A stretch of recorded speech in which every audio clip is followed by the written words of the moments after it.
Bom dia a todos. É com a máxima satisfação que hoje nós temos aqui para encerrar com chave de ouro o nosso curso, a presença do professor Manfredo Oliveira. O professor Manfredo Oliveira é doutor em filosofia pela Maximilian Ludwig Universität de Munique, pela Universidade Gregoriana de Roma, e é um dos nossos mais ilustres e cultos filósofos, reconhecidos internacionalmente. Participa com frequência de congressos e seminários na Europa, em especial na Alemanha, cuja filosofia o professor conhece muito bem, e o professor nos fez a gentileza de vir especialmente aqui falar para vocês, aliás, para mim também, para a gente, sobre um tema que é de extrema relevância e cada vez mais presente, principalmente numa sociedade que o desvaloriza. É falar sobre ética e a vinculação ao direito e a conduta do magistrado no mundo contemporâneo que não valoriza a ética no dia a dia. Nós sabemos que a ética ela permeia a nossa vida e se manifesta em todas as relações, nas relações pessoais, nas relações profissionais, nas relações entre professores e alunos, no convívio social de uma forma geral. Daí porque a gente não pode prescindir de conhecer um pouco melhor esse tema e, principalmente, da influência que ele tem na atividade do magistrado. Eu agradeço imensamente a presença do professor, a sua disponibilidade, a sua boa vontade de ter vindo aqui especialmente. O professor chegou ontem à noite em São Paulo e retorna hoje depois do almoço. Então, a gente agradece imensamente a sua disponibilidade, o seu esforço para estar aqui conosco.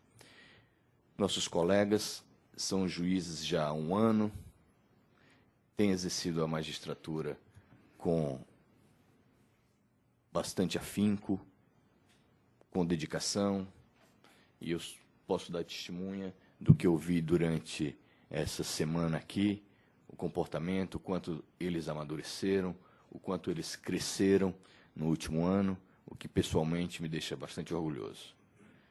Professor, a palavra é vossa e eles também. Muito obrigado. Se cresceram tanto, então, para mim, isso é também a razão de alegria e um peso menor, porque significa dizer que já entraram, de fato, de cheio nas grandes questões sobre que vamos falar hoje. Como disse o Mairan, a ética perpassa todas as dimensões da vida humana. Mas nós vivemos num tempo em que ela virou coqueluche.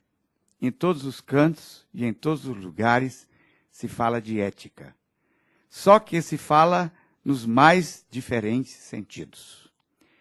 Eu participei já 2 vezes dos congressos organizados pelo Conselho de Ética da Presidência da República, em Brasília, e é interessante ouvir como cada um dos conferencistas tem um conceito de ética diferente e, consequentemente, a sua relação com o direito. Então, por exemplo, para muitas pessoas, ética é um código de deveres. Um fardo pesado na vida. Se a gente puder evitar, melhor. E a influência de Nietzsche hoje no Brasil leva muitas pessoas a entender que a ética destrói a vida, destrói a criatividade que deveria marcar a existência humana, torna a vida pesada, sem gosto, sem qualidades. A visão mais comum é que a ética é algo puramente subjetivo, uma coisa que se contrapõe, por exemplo, ao direito, que é objetivo, regras estabelecidas, proclamadas, conhecidas, enquanto que a ética seria uma coisa de cada um, uma convicção, um sentimento. Nesse congresso lá em Brasília, o último, eu ouvi muitas vezes dos juristas dizendo: o jurista tem que ter sensibilidade para o sentimento ético vigente. Ora, o sentimento ético pode não ser ético. Isto é, se você o põe numa avaliação no tribunal da razão, como gostava de dizer Kant, ele pode se manifestar inadequado. Eu proponho que a gente, para tratar de ética e direito, parta de uma concepção do ser humano. Porque ética e direito são frutos de ações humanas. Por trás do que é bom e do que é mal, do que é reto e do que é correto, ou seja, de normas éticas e jurídicas, há sempre uma premissa antropológica. E não se entende o que é ética ou o que é direito sem sua referência a uma concepção de ser humano. Então, o ser humano é um ser interessante entre os outros seres do universo, porque ele se experimenta a si mesmo como um ser entregue a si mesmo. Quer dizer, alguém que não vem pronto ao mundo, mas que tem que se conquistar a si mesmo como ser humano. É uma primeira especificidade do humano. Quer dizer, ele é um ser capaz, com todos os condicionamentos e determinações, injunções que lhe vêm da natureza e da sociedade, de dispor de si mesmo, de investir em si mesmo em todas as decisões que ele toma na vida, em todas as suas ações. E, portanto, ele é interpelado, essa talvez seja a experiência mais radical da vida humana. Jean-Paul Sartre, pensador francês, disse uma vez que o ser humano é condenado a ser livre. Eu não sei se é a expressão mais correta, mas ele queria dizer que a gente tem essa experiência de que não está simplesmente feito, mas que se tem que fazer, se tem que construir, tem que decidir sobre o seu próprio ser a partir de fins estabelecidos e efetivados na vida.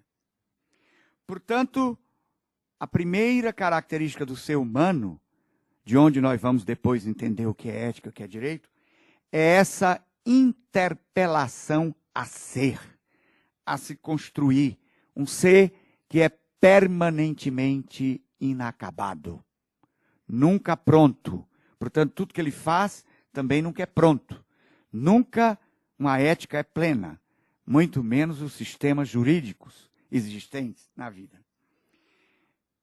Portanto, a experiência fundante, originária da vida humana, é a experiência de que nós somos uma obra a ser realizada, buscando configurações de nós mesmos, como indivíduos e como sociedade, através da história.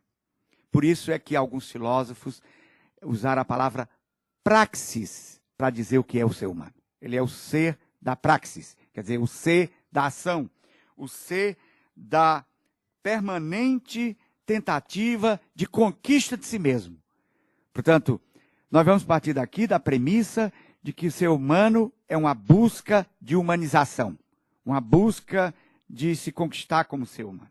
E é nesse contexto que a gente vai tentar entender o que é ética e o que é direito e as suas relações. Nós vamos, portanto, situar o problema da ética e do direito dentro de uma teoria do ser humano como ser pessoal. O ser humano é pessoa. E é como pessoa que ele é um ser ético e um ser jurídico. Como é que a gente procura resolver o problema de dizer o que é o ser humano? Que é uma questão fundamental para cada um de nós, a questão de fundo da ética e do direito. Aqui nós não podemos fazer uma dedução a priori do que seriam o constitutivo fundamental do ser humano. Uma reflexão filosófica, ela não se constrói como um castelo no ar, pela cabeça do filósofo. O filósofo parte da vida, do mundo vivido, das concepções aí existentes, da praxis humana, e parte, muito concretamente, das ciências. Como é que as ciências veem o homem? Antes do filósofo ver o homem, tem a ciência. E nós vivemos numa sociedade técnico-científica, onde o primeiro saber, o saber considerado importante, responsável, válido, para muita gente, o único válido é o saber científico. Então, o filósofo se volta para as ciências, aqui no caso, de uma maneira muito específica, das ciências humanas, para se perguntar como é que elas veem o humano. E, a partir daí, fazer uma reflexão crítica sobre aquilo que pode ser os determinantes fundamentais do ser humano.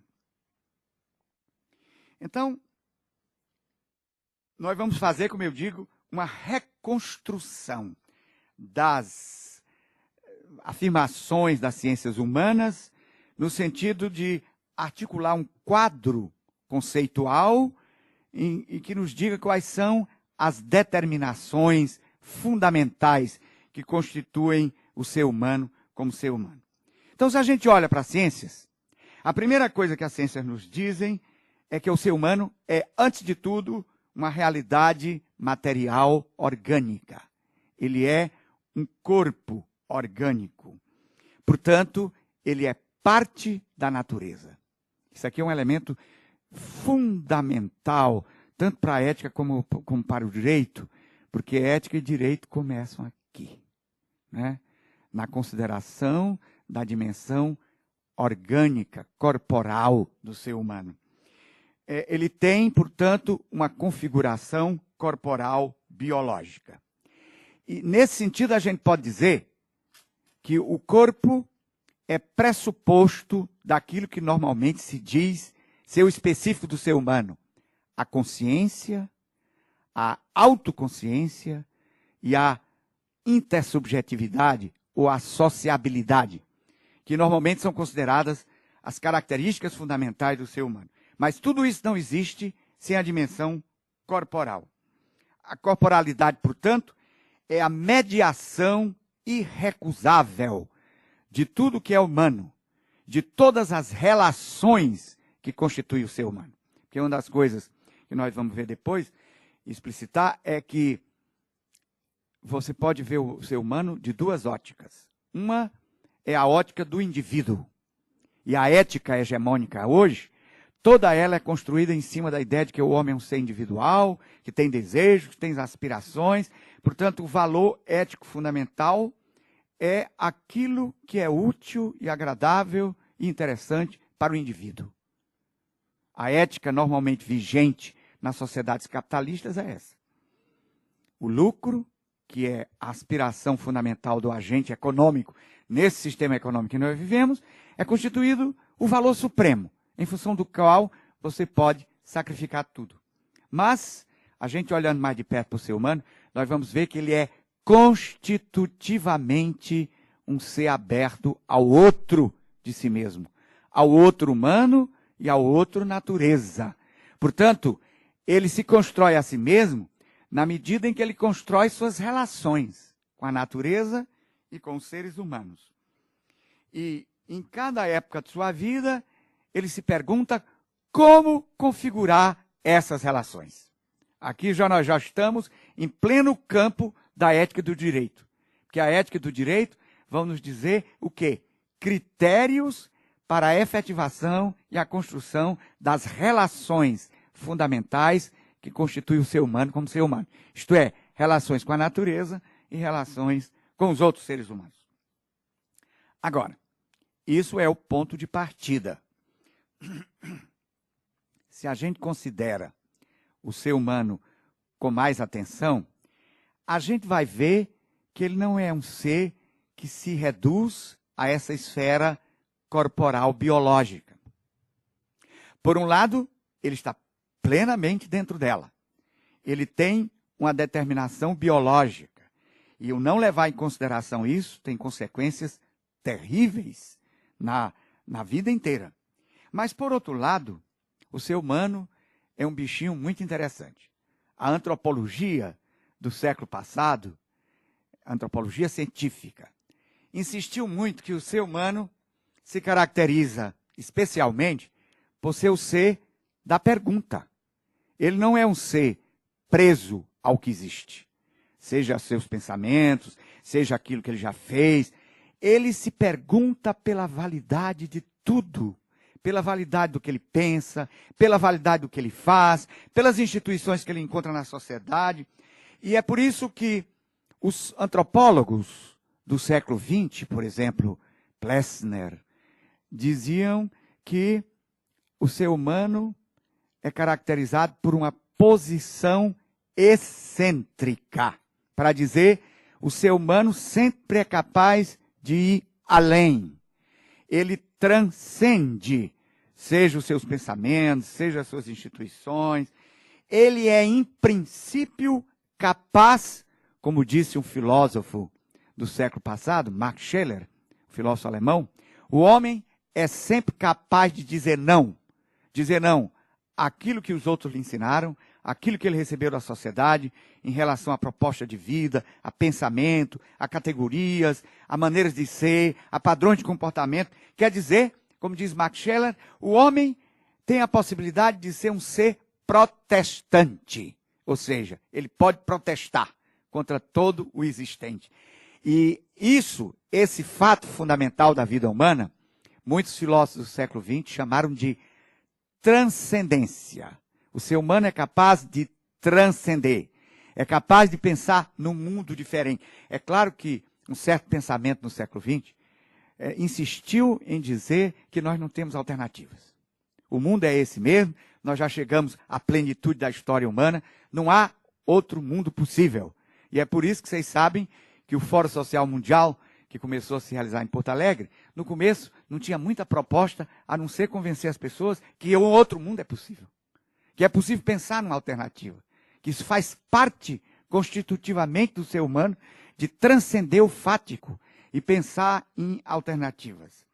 Então, nesse sentido, o homem pode perguntar por tudo, pode questionar tudo. Ele não tem uma realização limitada, seja no seu conhecimento.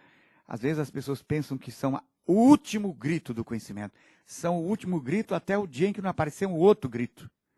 Porque nós sempre somos capazes de ir para diante, compreender a realidade de uma forma mais adequada, compreender as formas de agir.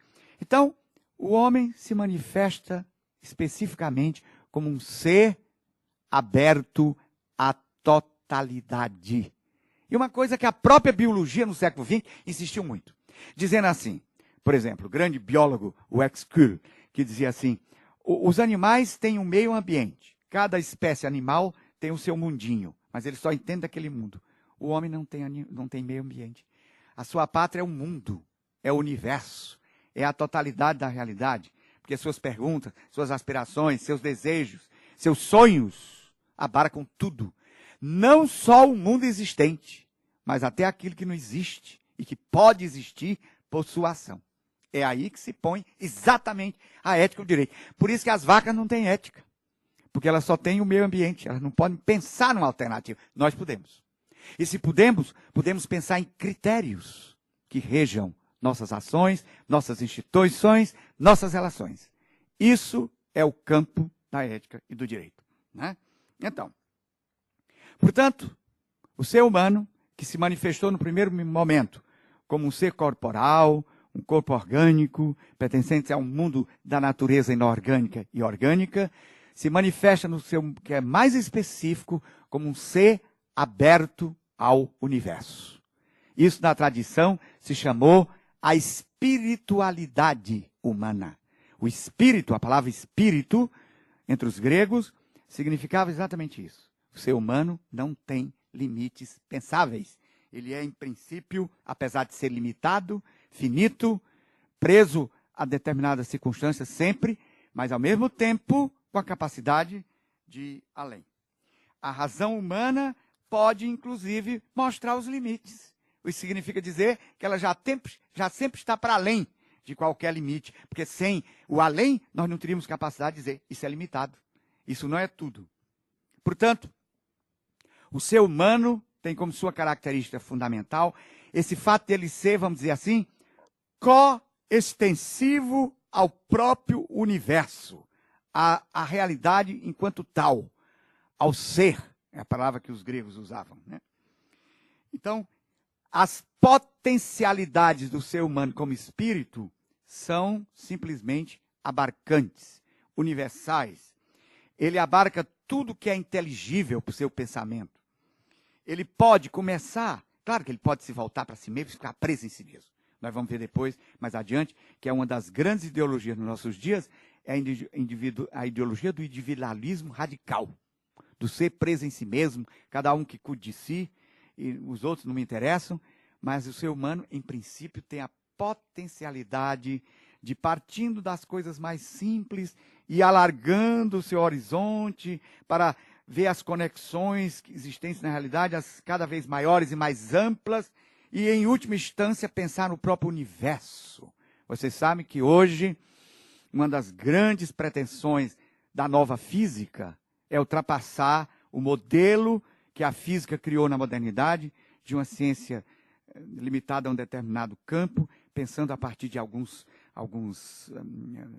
categorias postas como pressupostos, aquilo que se chamou a visão analítica da ciência. E hoje, a tentativa de construir, como os físicos dizem hoje, uma theory of everything, uma teoria de todas as coisas. Por exemplo, Smolin, o Laszlo, o Stephen Hawking, que é mais conhecido aqui no Brasil, quer dizer, uma teoria que pensa o universo na sua totalidade. E é por isso que eles pensam hoje, não se chamam mais de físicos, chamam-se de cosmólogos, porque querem ver o cosmos no seu todo, querem pensar a origem desse todo. As teorias evolucionárias hoje, preocupadas em ver como é que, a partir do Big Bang, da explosão inicial, se deu o processo de evolução que nós ainda vivemos. Então, o ser humano é aberto não só a esse cosmos existente, mas outros possíveis, através de sua intervenção na natureza e no próprio ser humano hoje. Ora, o ser humano é um bichinho que, pensando e agindo, ele sempre ele pensa a partir de um quadro categorial. Às vezes ele não tem. Normalmente, na vida cotidiana, ele não tem consciência disso. Ele não tem consciência que pensa a partir de determinadas categorias. Aliás, é uma das características da vida comum que nós pensamos que aquilo que nós pensamos é o válido para todos. É óbvio que é assim. E nós só nos damos conta de que nós estamos dentro de um quadro categorial, um quadro de categorias, que nos foi dado pela tradição da sociedade em que nós vivemos, quando nós nos chocamos com outras sociedades. Eu nunca me esqueço que, como estudante na Alemanha, era chamado por um hotel próximo para explicar aos brasileiros que eles tinham que pagar os banhos que tomaram. Porque na Europa se paga para tomar banho, né? Hoje não mais, nos hotéis, mas naquela época ainda era. Então, porque para nós, tomar banho é o evidente. Claro, nós herdamos isso dos índios, né? Lá em Fortaleza, Iracema, que tomava banho na Lagoa de Messejana todos os dias, várias vezes. E aí introduzimos isso como algo que é o óbvio e o lógico. Mas o óbvio e o lógico para a nossa cultura, para a nossa maneira de ser. Isso significa dizer que nós nunca partimos do zero. Essa história da tábua rasa não existe. Nós nascemos numa sociedade que nos dá categoria de pensamento, que nos dá formas de ação. Então, isso significa o quê, gente? Significa uma coisa muito importante. Se é assim, nós estamos diante de um dilema. Ou vivemos simplesmente dentro desses mundos, sem questionar nada, assumimos as categorias que herdamos, achamos que é normal ser machista, porque o brasileiro todo é machista, achamos que é normal o racismo, embora ninguém hoje tenha mais coragem de dizer que é, mas nas entrelinhas, adoro negro, só não queria ter nascido negro, mas etc. E aí vai. Então,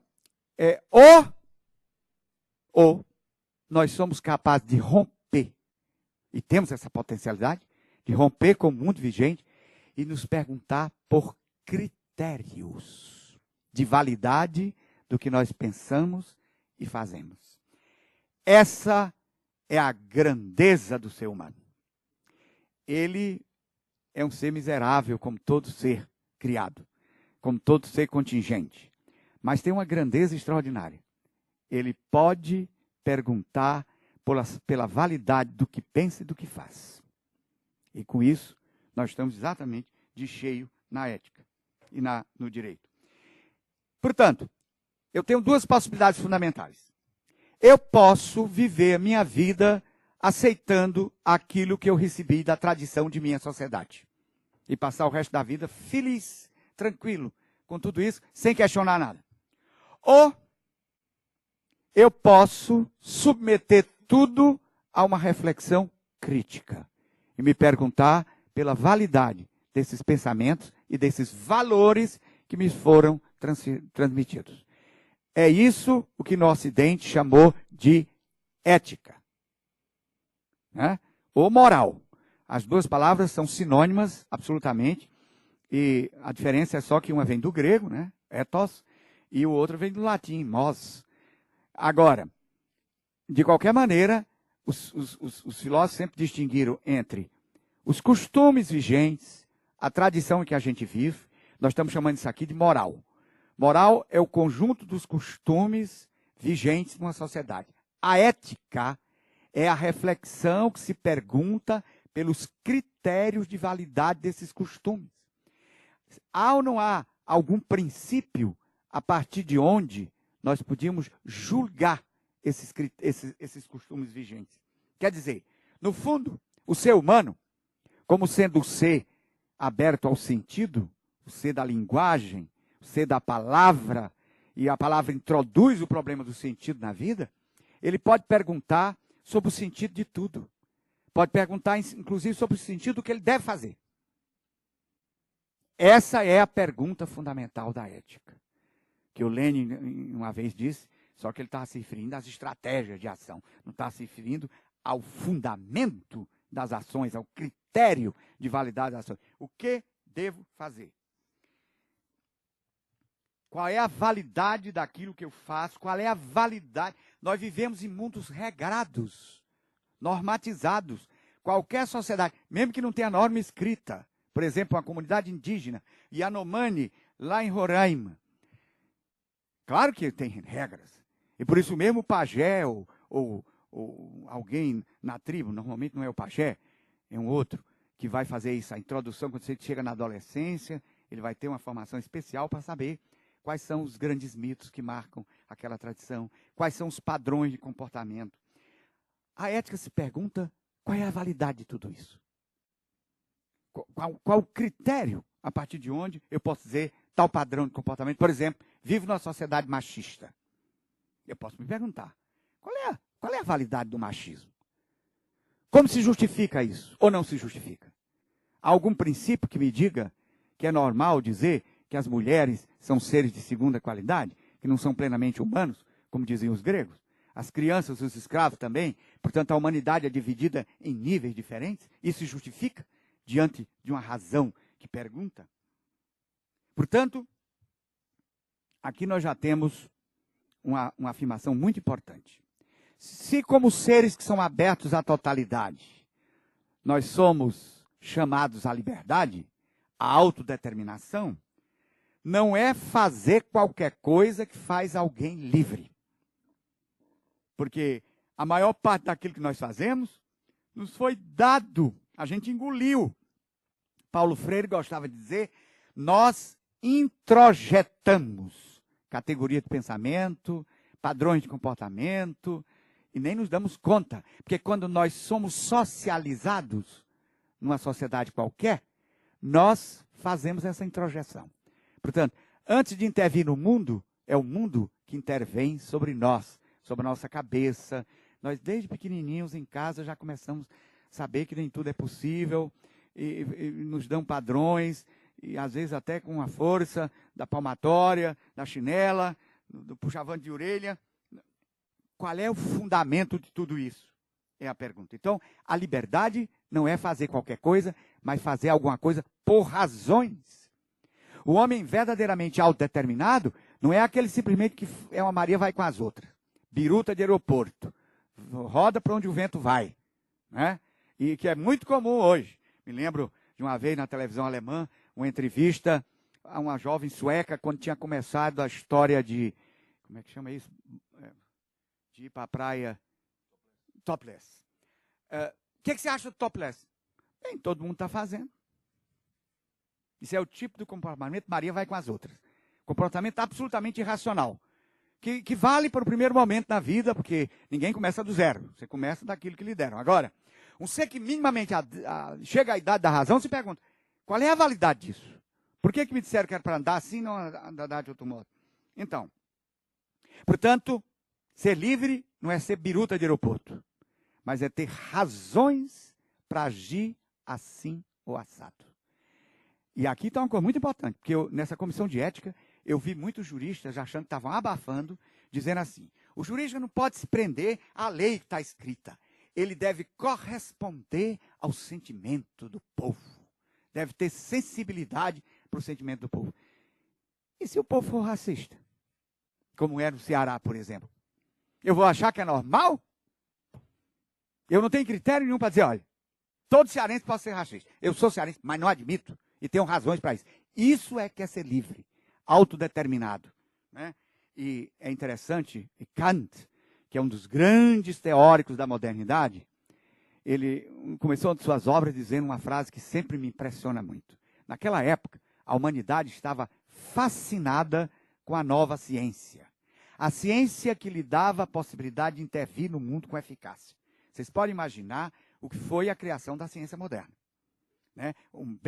Francis Bacon, pensador inglês, no início da modernidade, dizia assim, quanto tempo, quanta energia, quanto dinheiro nós perdemos no passado. Eu não quero fazer uma comparação entre a nossa inteligência e a inteligência dos gregos, dos romanos, dos medievais. Nós somos todos inteligentes. Mas eles não chegaram, talvez porque isso precisava de um grande desenvolvimento, a capacidade que nós temos hoje de construir um saber que torna a humanidade capaz de dominar a natureza inteira.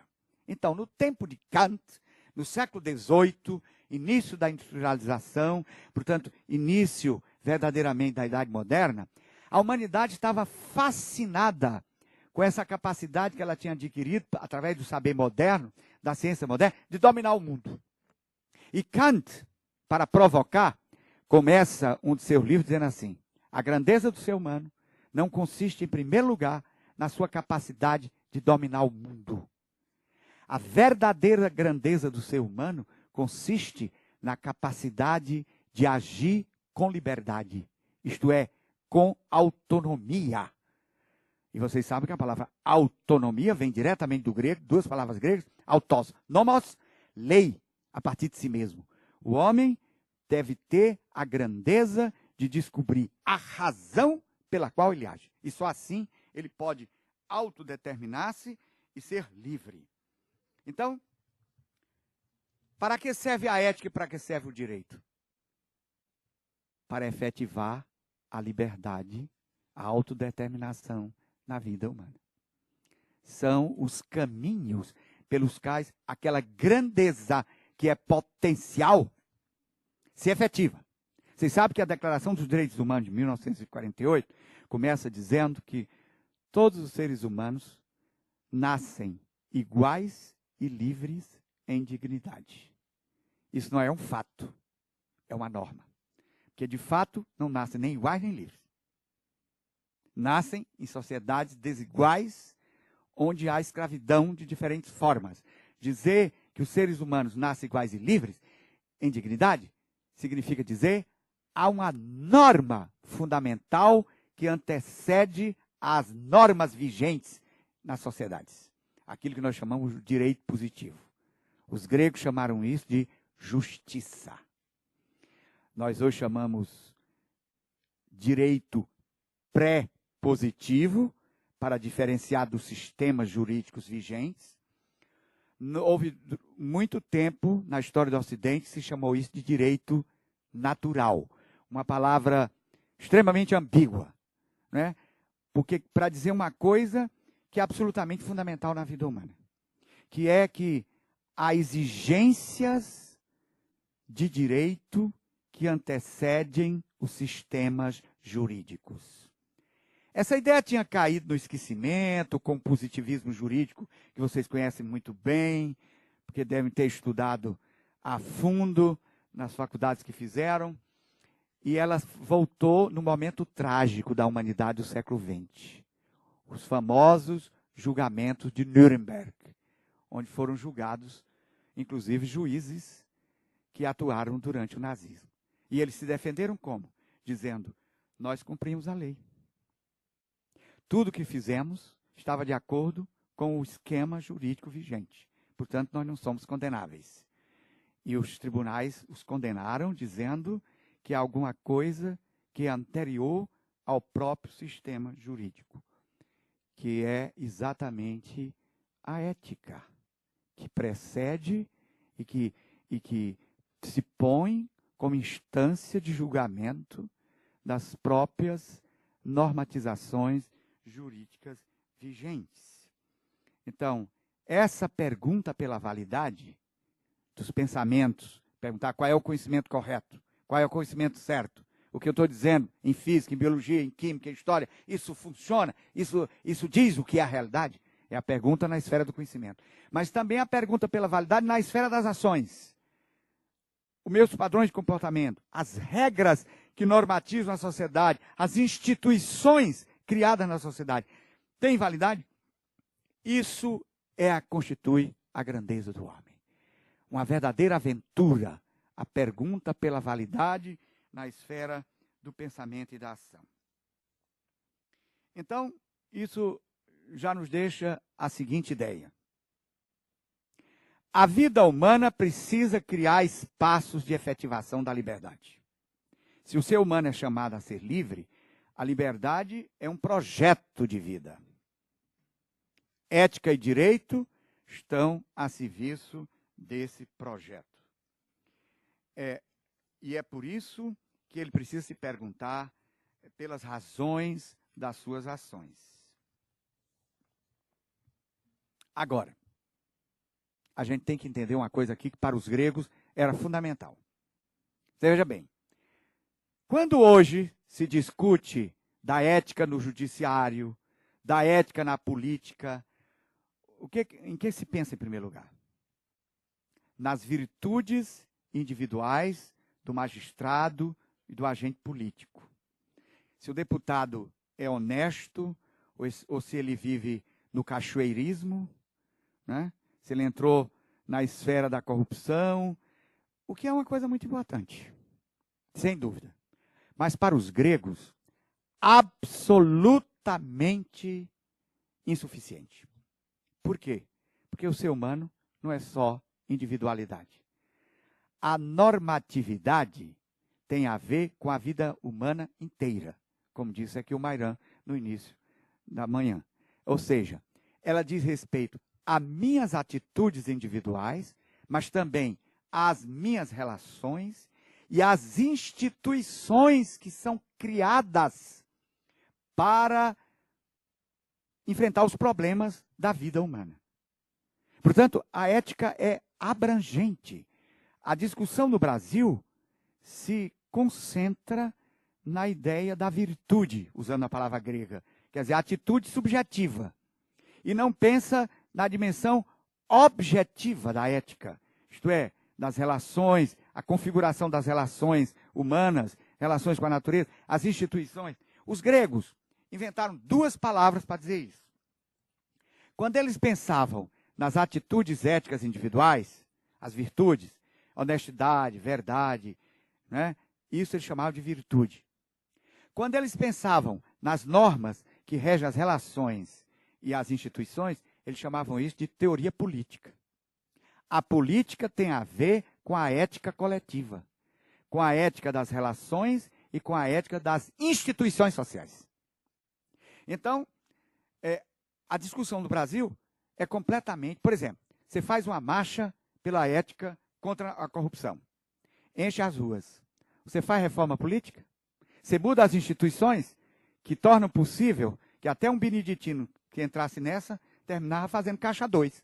Senão não iria eleito deputado, nem vereador, nem senador, nem governador, nem coisa nenhuma. Quer dizer, porque toda a institucionalidade existente abre o espaço e até em certas condições obriga o sujeito a agir contra princípios éticos básicos. Quer dizer, e está aí. As pessoas, por exemplo, eu nada contra. Tem um bispo no Ceará que recebeu até e-mails do mundo inteiro pelo fato de ter recusado uma condecoração do Senado da República. pelo fato de dizer que não ia receber uma condecoração de uma instituição corrupta. E, aliás, me telefonou antes e disse, eu vou recusar, o que você acha, eu devo ir lá? Eu digo, deve ir. Se você não for, ninguém vai nem saber da sua existência. Se você chegar lá e disser, olha, agradeço penhoradamente, mas não recebo uma condecoração de uma instituição que é corrupta, você vai ser falado do mundo inteiro. Foi dito e feito. Você olha, meu e-mail não para mais, de recebendo mensagem do mundo inteiro, pela coragem, mas veja bem, outro dia ele estava numa palestra minha, eu disse, olha, tenho o maior respeito para uma pessoa que pensa assim, que está preocupado com a atitude dos indivíduos, mas isso é absolutamente insuficiente.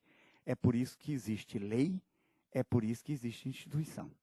É para tentar efetivar a nível do mundo objetivo, não mais simplesmente do mundo individual, pessoal. É porque eu posso ser individualmente um santo, diz Kant, mas viver num mundo corrupto. Por quê? Porque as leis, os mecanismos existentes para organizar a vida social são fundamentalmente aéticos. Eles, por exemplo, são mecanismos que legitimam a escravidão. Nós tínhamos até pouco tempo muitos desses. Acaba de ser votada uma lei contra a escravidão, que ainda existia no Brasil, em pleno século XXI. Trabalho escravo. E quantas formas de exploração, etc. Presentes na lei. Então, eu estou chamando isso, a liberdade tem dois momentos inseparáveis.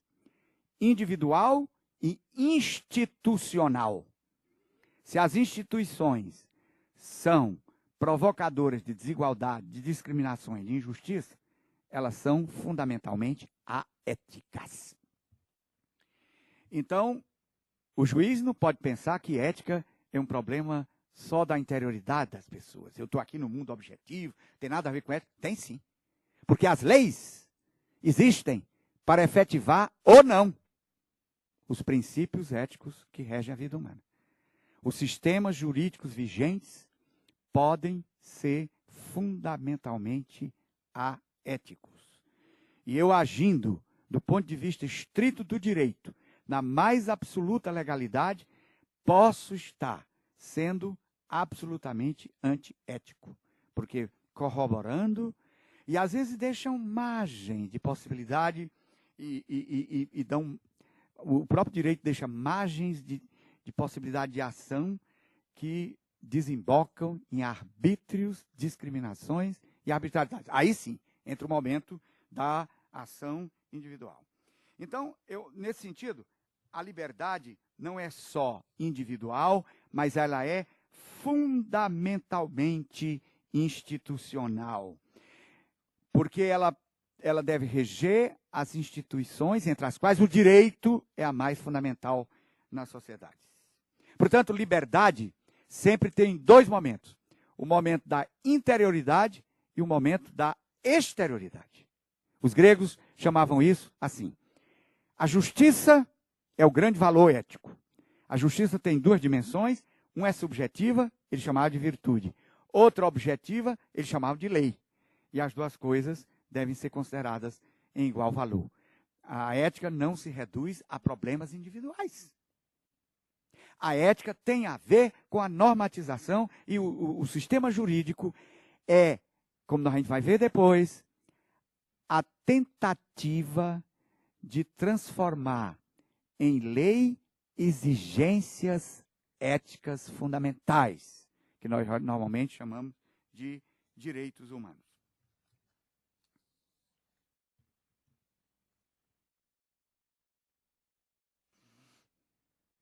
Ora, se a igualdade se baseia no fato de que os seres humanos têm características fundamentais iguais para todos, justifica o igualitarismo em dignidade de todos os seres humanos, as sociedades concretamente existentes, era isso que a gente estava tentando dizer, elas podem estabelecerem ordens, ordenações, normatizações, entre as quais a mais importante é o direito, que negam a igualdade fundamental de todos os seres humanos, baseada na sua liberdade. Portanto, qual é a tarefa do ser humano fundamental na vida? Buscar, em cada momento histórico da vida, uma configuração da vida humana que garanta a realização do ser humano como ser livre. E, portanto, igual. Portanto, como é que a gente deveria ver a história humana a partir daqui? Como a luta pela construção de obras que garantam a efetivação da liberdade. Em cada situação histórica específica, a gente tem que se perguntar. Os Yanomamis, a seu modo, tem que se perguntar o que é que entre nós vai garantir, eles gostam de dizer, a vida boa. A expressão que os índios têm para dizer uma vida plenamente realizada, a vida boa. O que é que constitui a vida boa? A vida boa para nós certamente tem outros ingredientes, porque nós vivemos em outro patamar histórico, com outra configuração, mas a nós põe a mesma pergunta. O que em nossa configuração da vida individual e coletiva, na vida social, institucional, quais são as formas necessárias para efetivar a liberdade nesse momento histórico em que nós vivemos? Ora, a liberdade é algo que é um processo. E ele tem um cume. Qual é o cume? A conquista do ser humano como ser autônomo e livre. E, portanto, isso só acontece quando ele constrói um mundo capaz de gerar liberdade. Já pensou se o magistrado tomasse consciência de que a minha missão é fazer o possível para que o mundo da liberdade se efetive na vida humana? O mundo da liberdade quer dizer o mundo dos direitos. O mundo da efetivação dos direitos elementares do ser humano, que são as exigências éticas que brotam da dignidade específica do ser humano. Aquilo que nós chamamos de direitos elementares, os antigos chamavam de direitos naturais, são exigências que decorrem do grau de ser do ser humano e que devem efetivar-se. Então, todo o sistema jurídico, em última instância, está referido a isso. Ele só tem sentido quando ele é um mecanismo que ajuda a tornar efetivo as exigências éticas fundamentais, ou seja, os direitos elementares da vida humana. Por isso, eu estou dizendo o que com isso? Eu estou dizendo que é próprio ser livre que é o fundamento dos direitos elementares, ao qual se submetem todas as outras normas, ou devem submeter-se. Quando não submetem, há aqui uma contraposição entre o sistema jurídico e os direitos prepositivos, que constituem exigências éticas fundamentais na vida humana. Ora, se o ser humano é tudo isso, ele não pode ser reduzido a um puro meio para outras coisas. Kant exprimiu uma vez qual é a exigência ética fundamental. Se a gente procura um critério fundamental ético para normar todas as ações humanas, como é que a gente formularia isso? A resposta de Kant: o ser humano nunca pode ser considerado apenas um meio, mas tem que ser sempre considerado um fim em si mesmo. Claro que ele também é considerado meio. Por exemplo, para que eu possa dar aula, vocês têm que estar aqui, né? Então, de certa maneira, vocês são meio para que eu possa ser professor. Mas se eu considerar vocês apenas como meio, eu estou degradando aquilo que é próprio do ser humano. Ele é fim em si mesmo. Portanto, ele não existe simplesmente em função de algo além dele. É uma degradação do ser humano quando ele é considerado puramente como meio. Por isso, o valor ontológico do ser humano, o valor que ele tem em si mesmo, aquela medida que ele é em si mesmo das potencialidades de sua vida, são a base de qualquer valor normativo, seja ético, seja jurídico. Uma norma tem sempre relação à vontade. Mas a vontade não é assim arbitrária. Ela é verdadeiramente racional quando ela respeita a constituição dos seres, de uma maneira muito especial, a constituição do ser humano, como ser que é fim em si mesmo. Ora, os direitos elementares, como eu estava dizendo antes, eles são uma decorrência desse fato que o homem é um fim em si mesmo. Ele é aquele lugar, hoje se gosta de dizer, com muita razão, onde o universo vem a si mesmo, onde o universo é dito, é pensado. Portanto, ele nesse sentido, sem ser considerado o único valor, todo ser, na medida do seu ser, tem seu valor. E nós estamos em plena Rio 20, estamos hoje pensando fortemente que a humanidade moderna fez do ser humano o único ser que tem valor. E considerou a natureza uma pura matéria-prima da sua ação, de tal maneira que ele pode fazer com a natureza o que ele bem quer. Ora, aquilo que a humanidade está tomando consciência hoje é que tudo, na medida do seu ser, tem um valor. E esse é o fundamento do valor ético. Agora, a humanidade tem um valor supremo, no sentido que, sendo ele o ser que é capaz de compreender todos os outros seres, ele pode, inclusive, cuidar de todos, ser responsável por todos. Portanto, os direitos elementares do ser humano, que são a expressão da exigência ética do seu valor como ser, eles são o fundamento dos sistemas jurídicos justos e dos estados justos. Ou seja, os sistemas jurídicos são avaliáveis a partir da pergunta até onde é que eles efetivam ou não efetivam direitos. Ora, os direitos são direitos da pessoa, não desse ou daquele. Uma das grandes mudanças do mundo antigo para o mundo moderno foi o universalismo ético a que corresponde o universalismo do direito. Os direitos não são direitos de classes, direitos de estamentos. Nós ainda vivemos num mundo profundamente desigual. Nossa cabecinha, eu estava contando para a Tatiana antes de entrar aqui, que a Folha de São Paulo publicou uns anos atrás, uma historinha que o Antônio Carlos Magalhães, né, que era a figura para além da qual nada, na Bahia, uma vez, numa fila para um embarque no aeroporto, passou na frente de todo mundo. E uma mulher que estava na fila foi a ele e disse: como é que o senhor faz um negócio desse? Ele respondeu a ela: você sabe com quem está falando? E a mulher lhe deu o troco bem direitinho. Com um cidadão brasileiro igual a mim. Para você veja, nós temos uma cultura, que fomos um país escravocrata, escravagista. Ainda hoje, nós temos uma cultura de desigualdade. Não uma cultura universalista. Eu uma vez fiz um teste numa instituição governamental lá no Ceará e a instituição não passou. Me perguntaram quem eu era para poder entrar. Eu disse: sou um ser humano. Não, ser humano aqui não entra. Eu depois mandei um telefonema dizendo que eu tinha sido enviado pelo governador.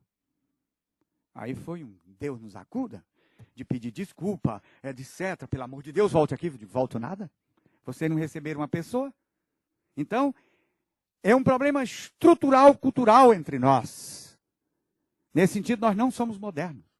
Nós nos modernizamos tecnologicamente, mas ficamos com a cabeça pré-moderna.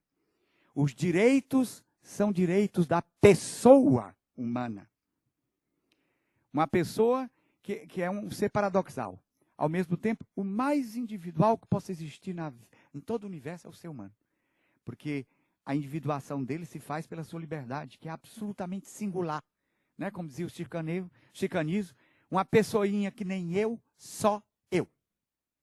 Mas, ao mesmo tempo, é o ser mais aberto que existe. Porque é o ser aberto à totalidade, aberto ao tudo. A defesa incondicional do ser humano é obrigação ética fundamental. E que deve reger a vida de toda uma sociedade. Portanto, a pessoa, enquanto ser inteligente e livre, é portadora de direitos inalienáveis, que não lhe foram outorgados por autoridade nenhuma. E que são vinculados essencialmente à sua própria constituição de ser. Essa é para o Brasil, culturalmente, uma ideia revolucionária. O ser humano tem direitos inalienáveis, que não lhe são outorgados por nenhum poder, mas são anteriores a qualquer poder, e que são decorrentes da sua própria constituição de ser. Agora, isso é um lado da medalha. Como o ser humano é um ser histórico, a grande tarefa da sua vida é a efetivação desses direitos. A consequência é muito clara aqui. Direitos devem ser positivados, isto é, devem ser expressos em lei. Os sistemas jurídicos, em princípio, deveriam ser uma tentativa de expressar positivamente, nas diversas esferas da vida, esses direitos. Claro que há uma pluralidade de sistemas jurídicos, e eu posso avaliar a maior ou menor compatibilidade dos sistemas jurídicos existentes, do direito positivo, com os direitos elementares do ser humano. Ou seja, os direitos significam o quê? Aquelas exigências que correspondem ao fato do ser humano ser livre e, porque livre, igual. Todos são iguais porque livres. Portanto, a construção de uma sociedade igualitária é o dever ético fundamental, e os sistemas jurídicos existem em função disso. Em função de tornar a igualdade dos seres humanos efetiva. Realizar nas diversas esferas da vida humana a igualdade de direitos. E, portanto, a realização integral do ser humano. Portanto, os direitos do cidadão são o fundamento normativo universal da vida sócio-histórica. E sua promoção, sua efetivação, sua garantia é a tarefa básica da vida coletiva. O ser humano nunca será verdadeiramente ser humano enquanto for dependente e oprimido em qualquer dimensão da sua vida. E por essa razão, não haverá fim da exploração e de todo tipo de opressão histórica enquanto não houver fim da exploração de todo tipo de opressão histórica que ameaça a sua vida, através da efetivação dos direitos humanos, nós não podemos dizer que o ser humano se efetivou como humano. Não há dignidade humana sem o fim da coerção material, sem trabalho escravo, da insegurança e da dependência econômica. Quantos milhões de brasileiros ainda vão ao lixão para poder sobreviver? Nessa sociedade, o ser humano não existe. Não há efetivação do ser humano sem o fim da dominação nas diferentes esferas, inclusive do judiciário. Não sei se o judiciário brasileiro, vocês entendem mais do que eu, é hoje um exemplo de democracia interna. Não sei. Pergunto. Sim, a destruição de relações repressivas, a organização autoritária da vida coletiva, mesmo que seja, por exemplo, os sistemas coletivistas que se apresentaram como substituição do capitalismo. Tinham gente de barriga cheia, mas não livre. Sob muitos aspectos. Quando não há seres humanos sujeitos efetivos de direitos, não há homem. Quando a gente naturaliza as desigualdades. Uma vez eu vi a secretária de meu pai, conversando com minha mãe, dizendo na mesa, essa princesa Isabel foi o fim da picada. Imagine que agora os negros falam com a gente como se eles fossem iguais a nós. E ela era quase negra. Você imagine o que ficou na cabeça do brasileiro. como se eles fossem iguais a nós. E eu perguntei imediatamente, e não são não? Ela tomou um susto. Como é que eu, filho de quem era, podia dizer um negócio desse? Portanto, desigualdades econômicas, sociais, transformadas em coisa natural, destrói o humano. Diferenças éticas, consideradas como inferioridade. O árabe hoje, para muito europeu, é um bicho inferior. Então, eles dizem até assim, nós não podemos viver sem democracia. Aquela gentinha ali pode. Como nós também fomos considerados de gentinha hoje, mudou, né? Porque temos dinheiro. Mas com o meu tempo de estudante, meu Deus, o meu chefe de casa de estudante na Europa, na Alemanha, me chamou um dia para uma conversa, muito séria. E a conversa jeitosíssima foi na seguinte direção. O senhor não acha que é uma pretensão alta demais um rapaz de um país subdesenvolvido como o senhor querer fazer uma tese de doutorado em filosofia na Alemanha? Não seria mais correspondente às suas condições renunciar a isso, voltar ao seu país e ficar por lá? Eu agradeci, naturalmente, né? Então, todas essas realidades fáticas que nós vivemos e ainda são muito presentes no Brasil, são incompatíveis com esse horizonte normativo que eu estava levantando.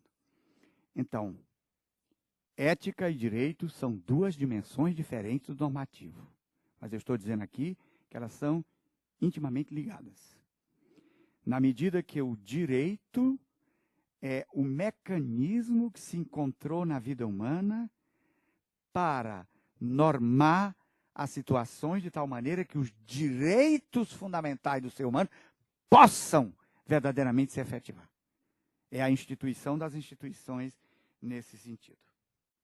Ora, é claro que subjacente à ideia do direito positivo está a concepção da dignificação ética do ser humano. O direito existe em função disso. Ou seja, que o ser humano tem uma dignidade absoluta, no sentido que ele não depende de referências a outras realidades, e todo e qualquer ser humano. E isso é o que fundamenta a igualdade essencial de todos os seres humanos. Então, o princípio fundamental que deve reger qualquer sistema jurídico, do ponto de vista ético, deve ser esse. A dignidade igual de todos os seres humanos. Universalismo ético. Todos são iguais porque são livres. E por essa razão devem ser tratados de acordo com essa dignidade que a gente poderia chamar de fontal, que é a fonte de qualquer outra dignidade.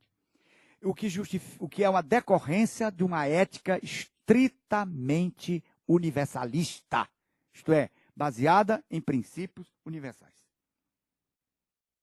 Portanto, a ética se radica, em primeiro lugar, no valor intrínseco do ser humano, da pessoa humana. E por isso, a exigência ética fundamental é a humanização, isto é, a efetivação dessa dignidade. A promoção de tudo aquilo que possa contribuir para efetivar essa dignidade. E o direito é o primeiro mecanismo para isso. Ou seja, o mecanismo que se propõe efetivar nas diversas esferas da vida humana a dignidade fundamental daquele ser que é inteligente e livre. O que não se contrapõe de jeito nenhum à tese que os outros seres também têm direitos. A natureza tem direito, porque ela também é um ser. Eu estou dizendo que o direito supremo é o direito do ser humano, o que não lhe dá o direito de destruir sem mais a natureza, a não ser em função da própria dignidade do ser humano.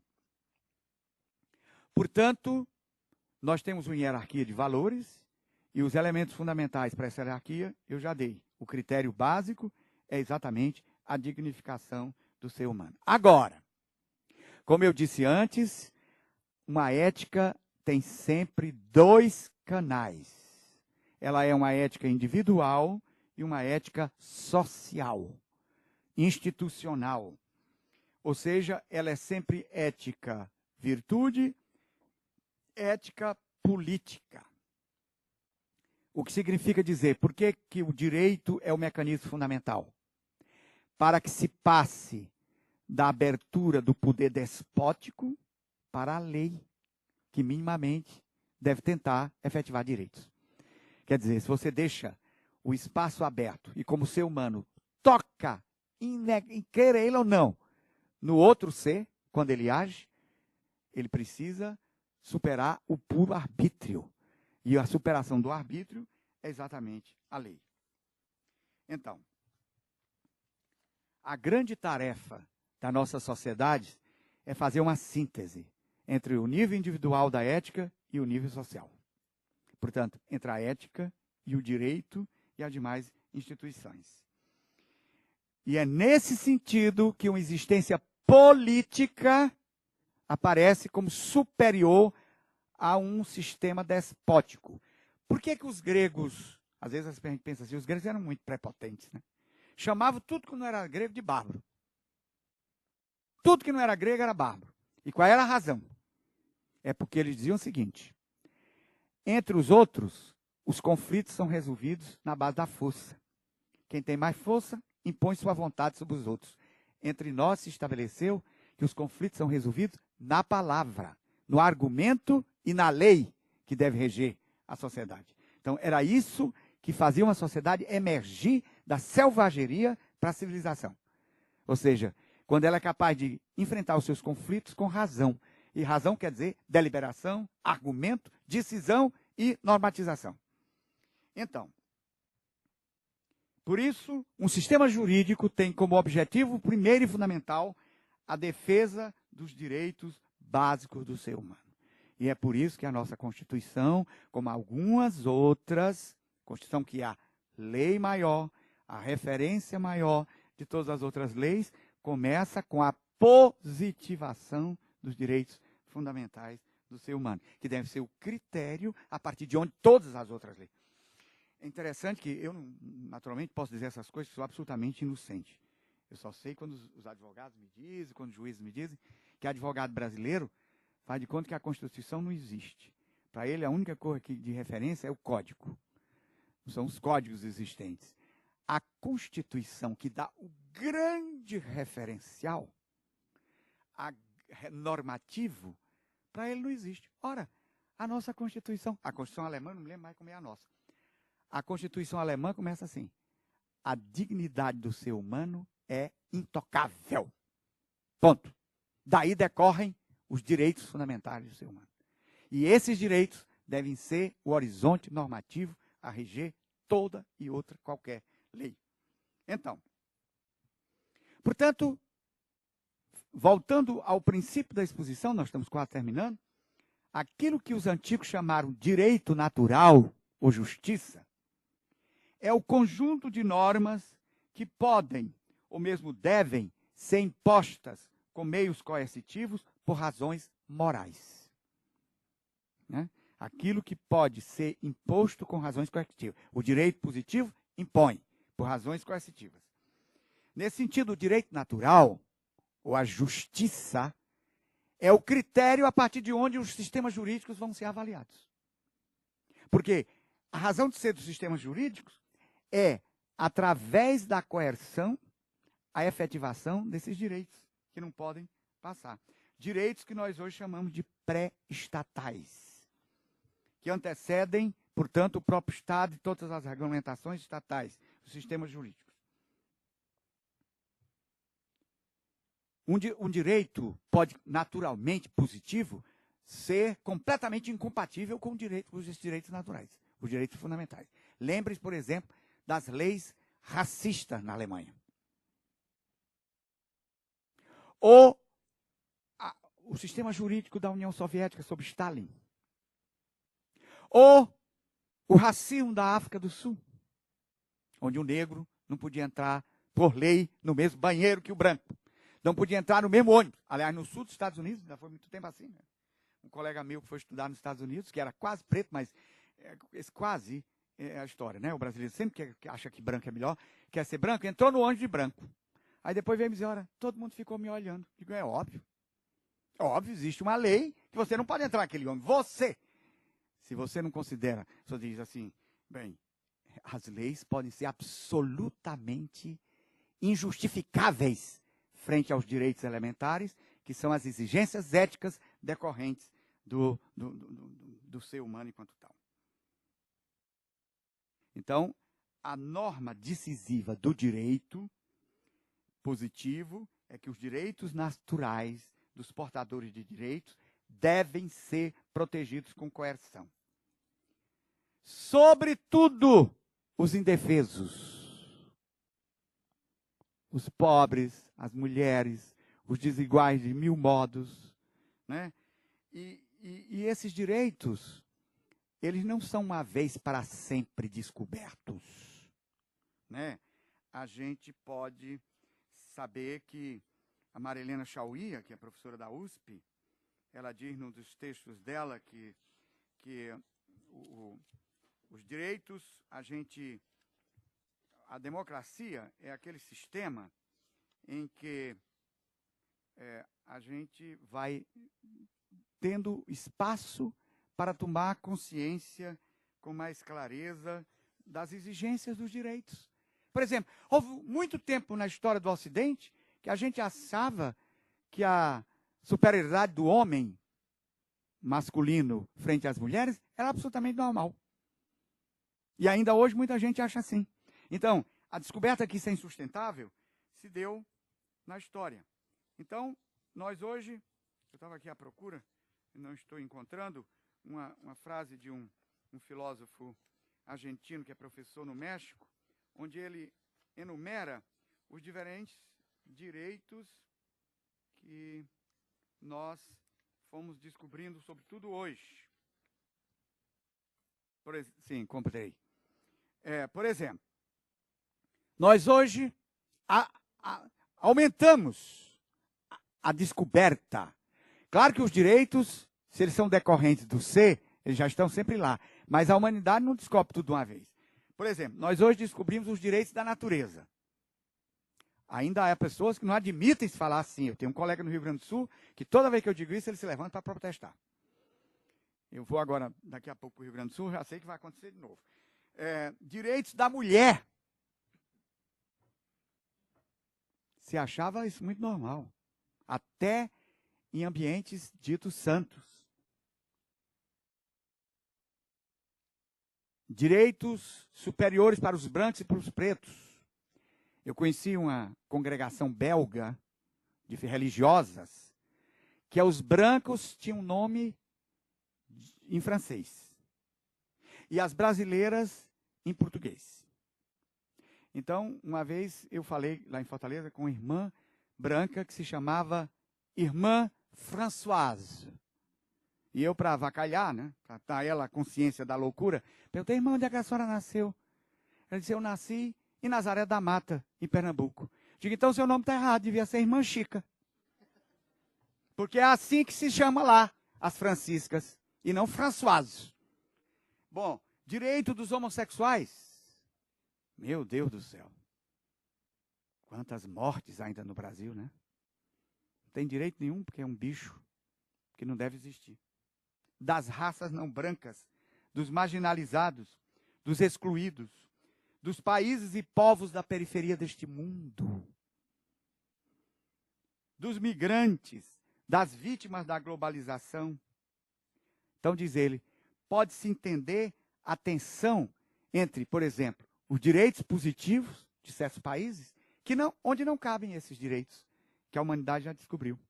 Então, você veja, como eu disse, os direitos são constitutivos de um ser, mas eles são históricos, como tudo que é humano, e aí a gente vai, através da história, crescendo, por isso que também compete aos magistrados ter sensibilidade histórica, não no sentido de ser Maria vai com as outras, mas no sentido de descobrir nos movimentos históricos o que há de grande, o que há de novo, o que há de direito sendo descoberto e que a gente ainda não foi capaz de compreender.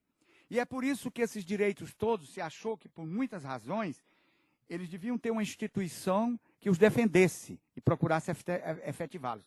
E isso é o Estado de Direito, né? O Estado que ele mesmo se rege pelo direito e que tem como função primeira a efetivação dos direitos na vida humana. Como eu disse, em primeiro lugar, dos indefesos, as crianças e os deficientes em todos os níveis da vida humana. Para que essas pessoas possam elevar-se, de fato, a sujeito de direitos universais, né? Que eles têm por Constituição, mas não têm de efetivação. Bem, ou seja, portanto, a igualdade fundamental dos seres humanos não é um fato, é uma exigência normativa. Ora, nós hoje temos algumas dificuldades em relação a isso. Eu vou citar aqui só duas. Primeiro, as concepções de ser humano vigentes hoje. Eu já disse no começo que nós vivemos hoje com um individualismo levado às suas últimas consequências. A ideia de que o ser humano é um indivíduo e qualquer coisa que toque no indivíduo, por exemplo, agora, qual é a reação de uma parte da sociedade brasileira aos vetos da Dilma ao Código Florestal? Bem, tem toda uma gama de ambientalistas que dizem não tocou em nada, submeteu todo o processo ecológico à economia, etc. Mas tem um outro lado da medalha que se sente muito incompreendido. Por quê? Porque tudo isso vai entrar na esfera privada e atrapalhar a criatividade dos produtores. E, em última instância, portanto, atrapalhar a economia. Ora, isso criou em nossa sociedade um paradoxo histórico. Usando a linguagem do Lula, nunca antes na história da humanidade se teve tanta lista de direitos proclamada. Mas também nunca antes na história da humanidade, talvez, tanto direito negado, violado, violentado. É um paradoxo histórico que nós vivemos. Uma consciência de direitos cada vez mais lúcida e, ao mesmo tempo, uma incapacidade de traduzir isso em políticas efetivas. A começar pelo judiciário, né? Então, você não transcende o plano formal das proclamações. Esse plano não é levado à sua efetivação. Uma outra objeção, mais grave ainda, vocês certamente conhecem o grande teórico do direito alemão Carl Schmitt, que é estudado em muitas faculdades nossas, que diz o seguinte: essa história de querer ver relação entre ética e direito significa uma sobrecarga indevida do direito positivo, com exigências morais. É como se não se separasse a esfera da moral, da ética e do direito, e você entrasse de cheio com problemas éticos no campo do direito. E seria uma coisa indevida. Uma incursão indevida da ideia de justiça no funcionamento do direito. Com um objetivo muito claro, dizem esses objetores, de limitar o poder do legislador. Diz, olha, o legislador não pode fazer o que ele bem entende. Ora, essas teorias negam fundamentalmente que haja uma esfera que antecede o direito positivo. Como vocês sabem, Carl Schmitt teve uma sensibilidade muito grande para dizer que o liberalismo econômico moderno acabou com a esfera da política. Porque a esfera da política foi toda ela tomada pelo mundo econômico. A burguesia moderna tomou o direito, tomou as instituições todas. O Estado moderno de direito não passa de um instrumento da burguesia. Isso é interessante porque coincide em dois pensadores diametralmente opostos, Karl Marx e Carl Schmitt, dizendo a mesma coisa. O Estado de direito moderno nada mais é do que um instrumento da burguesia. E a única solução que ele via para isso não era o estabelecimento de um direito que fosse diferente da moral, sim, da ética, mas que tivesse um fundamento ético, mas para ele seria o simples poder. Evidentemente que tem um problema muito grave na sua teoria, que é o seguinte: se ele admite que o poder é a única força a reger o mundo, por que ele se contrapõe ao poder da burguesia, que tomou a sociedade inteira, o direito, o Estado de Direito e todas as normas, etc.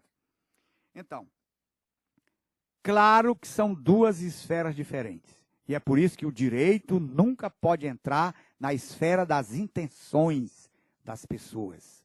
As intenções de cada sujeito são sagradas, como éticas, isto é, são uma esfera. O direito não deve ser algo moralmente mínimo, mas deve ser o mínimo frente às exigências éticas. Frente à amplidão das exigências éticas, o direito é aquilo que da ética pode ser pedido através de coerção, por causa da defesa de direitos fundamentais. Uma moralidade mais forte só pode desenvolver-se quando o indivíduo pode estar seguro de que suas ações morais brotam de sua própria escolha e, portanto, ele pode ser respeitado na sociedade. É a própria moral, portanto, que exige a diferenciação entre o direito e no sentido estrito da palavra, e a ética. Agora, na prática, é claro que é muito difícil estabelecer as fronteiras entre normas éticas e normas jurídicas. Duas coisas, pelo menos, começam a ser aceitas hoje, né, na esfera dos éticos e dos juristas, que é, primeiro, sob nenhuma forma a intenção dos sujeitos pode ser juridicamente controlada. A intenção é algo, uma esfera onde ninguém deve perpassar. E isso até os marxistas, os partidos comunistas brasileiros, por exemplo, diziam que respeitariam, por exemplo, a liberdade religiosa. Na medida em que elas não se intrometessem em nada, se transformasse numa coisa puramente interior, subjetiva, né? Segundo, o princípio do tratamento igual de todos os cidadãos, pelo menos os adultos. Agora, o centro dessa concepção moderna do direito pensou o Estado de Direito como aquele grande mecanismo de efetivação de direitos, e a partir de uma reflexão séria que se fez depois da Segunda Guerra Mundial sobre as experiências totalitárias de direita e de esquerda, isto é, o fascismo e o nazismo no Ocidente e os regimes stalinistas no Oriente, se passou para compreender que o Estado de Direito só é pleno, primeiro, quando ele é democrático, que ele assume como um direito fundamental de todos a participação a maior possível nas deliberações que dizem respeito a todos, e, sobretudo, quando ele é também um Estado social, ou seja, quando na lista dos direitos elementares do ser humano não estão só os direitos individuais, os direitos civis, mas também os direitos sociais. Muito obrigado.